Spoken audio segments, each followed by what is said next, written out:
Bienvenue, chers voyageurs, ceux de l'âme, sur la chaîne Les Élus de l'amour.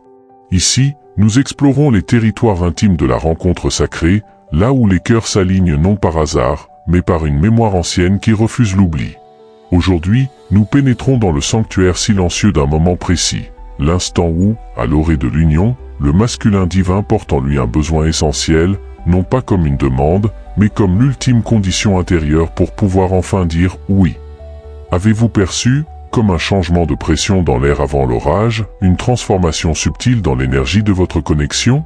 Une tension qui n'est plus celle du conflit, mais celle d'un ajustement profond, comme si deux instruments, longtemps désaccordés, cherchaient enfin la même note fondamentale? Le paysage extérieur peut sembler calme, voire immobile. Pourtant, à l'intérieur de l'être masculin, un travail de titan s'achève. Ce n'est plus la tempête du départ ni les tourments de la fuite. C'est le silence intense qui précède l'engagement total. Et dans ce silence, un besoin primordial émerge, non négociable, essentiel à la viabilité même de l'union à venir. Si vous ressentez cette atmosphère chargée de potentiel pur, c'est que votre âme perçoit déjà ce seuil. Vous êtes au bon endroit pour en comprendre le langage. Dans les instants qui suivent, nous allons décrypter cette condition intime sans laquelle toute avancée serait vaine, cette exigence de l'âme qui est le dernier bastion à tomber avant que les portes ne s'ouvrent grand. Nous allons comprendre pourquoi, à ce stade ultime, son besoin le plus crucial n'est pas de recevoir de l'amour, mais de pouvoir l'offrir depuis un lieu de vérité absolue. Vous verrez que ce besoin essentiel est la clé de voûte de tout l'édifice. Il transforme l'attirance en dévotion, la passion en pacte, et la connexion en alliance consciente. À la fin de ce voyage, vous ne verrez plus ces hésitations finales comme des doutes sur vous ou sur l'amour, mais comme les ultimes et sacrées vérifications d'intégrité qu'il opère en lui-même. Que vous soyez celle qui observe ces signaux ou celui qui les vit dans sa chair, cette compréhension apportera une clarté libératrice et une patience éclairée. Restez présent jusqu'au bout, car ce qui va être révélé est le socle même sur lequel se construit un amour qui n'a pas peur du temps. Imaginez un navigateur qui, après des mois en mer, aperçoit enfin la côte. La terre est là, indéniable. Pourtant, il ne se précipite pas. Il ralentit. Il vérifie ses cartes, son gouvernail, la profondeur des eaux. Son désir d'accoster est immense, mais son besoin profond, à cet instant précis, est de savoir qu'il peut aborder sans briser sa coque, qu'il peut poser l'ancre sur un fond solide. Son besoin n'est pas la terre. C'est la certitude de sa propre capacité à atterrir en sécurité. Pour le masculin divin à l'orée de l'union, le besoin essentiel est exactement de cet ordre. Il ne s'agit plus de savoir s'il vous veut cela, c'est une évidence qui a traversé la tempête. Il s'agit de savoir s'il est architecte ou squatté de cet amour. S'il peut en être le gardien responsable et non simplement l'habitant chanceux. Le premier aspect de ce besoin est la nécessité de se sentir entier avant de se joindre. Pendant longtemps, la dynamique a pu reposer sur une complémentarité blessée. Il apportait la structure, vous apportiez l'émotion. Il était le roc, vous étiez l'océan. À l'orée de l'union véritable, cette division devient intolérable pour son âme. Son besoin le plus pressant est de sentir qu'il possède en lui-même, déjà, les deux polarités. Qu'il peut être à la fois la montagne et la source qui jaillit de ses flancs. Qu'il peut être à la fois le protecteur et celui qui sait accueillir sa propre vulnérabilité sans honte. Il doit intégrer sa part de réceptivité, de douceur, d'intuition. Sans cela, s'unir à vous signifierait perpétuer un déséquilibre où il serait cantonné au rôle de celui qui tient et vous à celui de celle qui ressent. Son besoin est de venir à vous non comme une moitié cherchant son complément, mais comme un cercle entier cherchant à fusionner avec un autre cercle entier.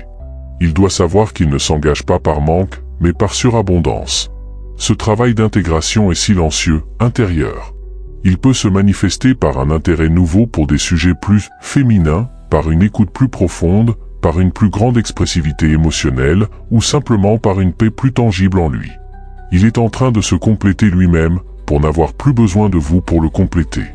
Le deuxième aspect, indissociable, est le besoin de clarifier sa mission personnelle et de l'aligner avec le « nous ». L'énergie masculine divine est une énergie de direction, de but. Avant l'union, cette direction pouvait être solitaire, voire égoïste. À présent, à la porte du couple sacré, son âme exige une redéfinition. Son besoin n'est pas d'abandonner sa mission, mais de la comprendre dans un contexte plus vaste. Comment sa voie personnelle peut-elle non seulement coexister, mais s'harmoniser et se magnifier avec la vôtre? Il a besoin de voir le plan. Pas un plan de vie matérielle, cela vient après, mais un plan d'âme. Quel est le sens supérieur de votre rencontre? Quelle est la contribution unique que votre alliance peut apporter au-delà de votre bonheur personnel? Il a besoin de sentir que s'engager avec vous n'est pas un renoncement à son essence, mais l'accomplissement de sa raison d'être à un niveau plus élevé.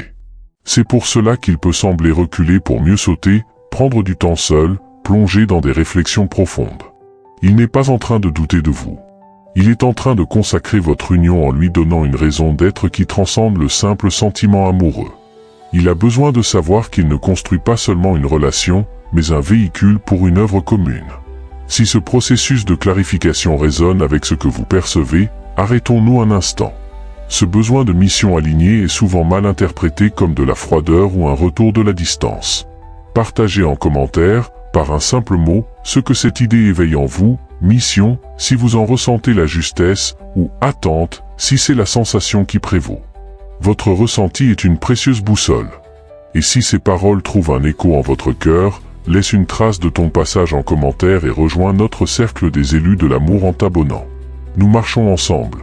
Le troisième pilier de ce besoin essentiel est l'exigence de responsabilité émotionnelle intégrale. C'est le point le plus crucial peut-être. Pendant la phase de maturation, il a appris à contenir ses émotions, à les gérer en interne. À l'orée de l'union, cela ne suffit plus. Son besoin est de se savoir capable non seulement de les contenir, mais de les communiquer sans effondrement et sans agression. Capable de dire « j'ai peur, je suis blessé, j'ai besoin d'eux », sans que cela ne soit perçu comme une faiblesse qui disqualifie son rôle. Il a besoin de la certitude intérieure qu'il peut être vulnérable sans se perdre, et donc sans vous perdre. Cette exigence envers lui-même est un acte d'amour suprême. Il sait que l'union sera le creuset de toutes ses ombres restantes. Son besoin est de se sentir équipé pour traverser ces tempêtes sans fuir, sans se murer, sans retomber dans les vieux schémas du silence ou de la colère. Il teste cette capacité, parfois inconsciemment, en s'ouvrant un peu plus, en partageant une inquiétude, en exprimant un sentiment. Ce qu'il cherche, ce n'est pas que vous le rassuriez, même si votre accueil est vital, c'est de se sentir lui-même capable de le faire. Il a besoin de faire ses preuves à ses propres yeux en tant qu'homme émotionnellement adulte, capable d'intimité verbale et psychique. Enfin, le quatrième et dernier besoin, qui couronne tous les autres, est le besoin de liberté dans l'engagement. Cela paraît paradoxal, mais c'est la clé. L'engagement fondé sur la peur, de perdre, de manquer, de ne pas être à la hauteur, est une prison. L'engagement qu'il cherche à sceller doit naître d'un sentiment de liberté absolue. Son besoin essentiel est de sentir, au plus profond de ses entrailles, qu'en vous choisissant, il ne renonce à rien d'essentiel. Qu'il ne ferme pas des portes, mais qu'il en ouvre une, plus grande, sur un monde qui inclut tout ce qu'il est. Il doit sentir que cette union n'est pas un carcan pour son expansion, mais son accélérateur. Qu'il pourra toujours être lui-même, poursuivre sa croissance, honorer ses amitiés, vivre ses passions. Que votre amour n'est pas un territoire avec des frontières gardées, mais un champ d'énergie qui libère et amplifie. Ce besoin est si fondamental que s'il n'est pas comblé intérieurement, l'engagement physique ne pourra pas avoir lieu, ou sera voué à la résurgence de la fuite. C'est pourquoi il peut, une dernière fois, sembler vérifier sa liberté, prendre du temps pour ses amis, s'investir dans un projet solitaire, affirmer une préférence. Ce n'est pas un test pour vous. C'est un rituel pour lui-même, se prouver que même à ce seuil, il reste un homme libre. Et c'est précisément depuis cet espace de liberté intérieure que l'engagement qu'il prendra aura une valeur éternelle, car il sera un choix renouvelé chaque jour, et non une prison acceptée une fois pour toutes. Ainsi, chère âme, ce que vous percevez comme une lenteur, une ultime prudence ou une profonde introspection de sa part est en réalité l'accomplissement d'un rite de passage sacré. Le masculin divin, à l'orée de l'union, ne plante pas une tente sur un terrain incertain. Il construit les fondations en béton d'un temple. Et pour cela, il a besoin de savoir qu'il en a les plans, les outils, le courage et la liberté. Votre rôle, dans cette phase ultime, n'est pas de pousser, de rassurer ou d'aider à construire. Il est d'être le temple déjà debout. D'incarner cette plénitude, cette mission claire, cette responsabilité émotionnelle et cette liberté souveraine que vous-même attendez de l'union. En le faisant, vous ne faites pas que l'attendre. Vous devenez le miroir dans lequel il peut enfin se voir prêt. Vous êtes la côte accueillante qui prouve, par sa simple existence stable et ouverte, que l'atterrissage est non seulement possible, mais qu'il est l'aboutissement naturel du voyage. Le besoin essentiel du masculin divin à l'orée de l'union est donc un acte d'amour pur envers lui-même, envers vous et envers l'œuvre à venir. C'est le dernier souffle de l'homme seul avant qu'il ne devienne, de tout son être, la moitié consciente et volontaire d'un tout plus grand. Lorsque ces conditions intérieures sont remplies, l'engagement n'est plus une question. C'est une évidence qui s'exprime d'elle-même, dans la simplicité et la solennité d'un homme qui a trouvé, en lui, toutes les raisons de rester. Lorsque ces conditions intérieures sont remplies, un changement qualitatif, presque imperceptible à l'œil nu mais tangible à l'âme, se produit dans le champ énergétique qui vous relie. Ce n'est plus un lien tendu entre le désir et la peur, ni un pont fragile jeté sur un canyon d'incertitude. La connexion devient un espace partagé, une salle commune où vous pouvez enfin vous rencontrer sans armure, sans stratégie, sans besoin de performance. Cet espace n'est pas vide, il est empli d'une présence dense et paisible. C'est le fruit du travail accompli en solo, vos deux intégrités, désormais solides, délimitent naturellement les murs de ce sanctuaire. C'est ici, dans cette nouvelle tonalité, que l'union cesse d'être un projet futur pour devenir une expérience présente. Vous commencez à respirer le même air psychique. Les silences ne sont plus chargés d'attente ou d'interprétation, mais deviennent des moments de repos conjoint, aussi naturels que de respirer côte à côte. La communication évolue. Elle n'a plus pour but de se rassurer ou de se convaincre, mais simplement de partager le paysage intérieur. Il peut dire « je me sens vulnérable aujourd'hui » sans que cela ne sonne comme une faille, mais comme un fait, une météo intime. Vous pouvez exprimer un besoin sans que cela ne soit perçu comme une demande pressante, mais comme une simple information sur votre fonctionnement. Cette fluidité est le premier signe palpable que la fondation est posée. L'amour n'a plus à porter le poids de vos insécurités individuelles, il peut enfin être ce qu'il est, une force de liaison et de célébration. Dans cette nouvelle dynamique, la notion de « poursuite » s'éteint définitivement. Il n'y a plus de fuyant à rattraper, ni de poursuivant à attendre. Vous vous retrouvez simplement à marcher côte à côte, le regard tourné vers la même direction. Son énergie n'est plus une cible mouvante, elle devient un pôle stable, tout comme la vôtre. Cette stabilité mutuelle permet à la vraie intimité d'émerger. L'intimité n'est pas le produit de révélations chocs ou de passions déchaînées. Elle est la conséquence naturelle du temps passé dans cet espace partagé, en toute sécurité. C'est la connaissance tranquille des petites choses, la façon dont il se tait lorsqu'il est fatigué, le geste qu'il a pour passer la main dans ses cheveux quand il réfléchit, la nuance de sa voix quand il est ému. Cette connaissance ne s'acquiert pas par l'analyse, mais par la présence répétée et détendue.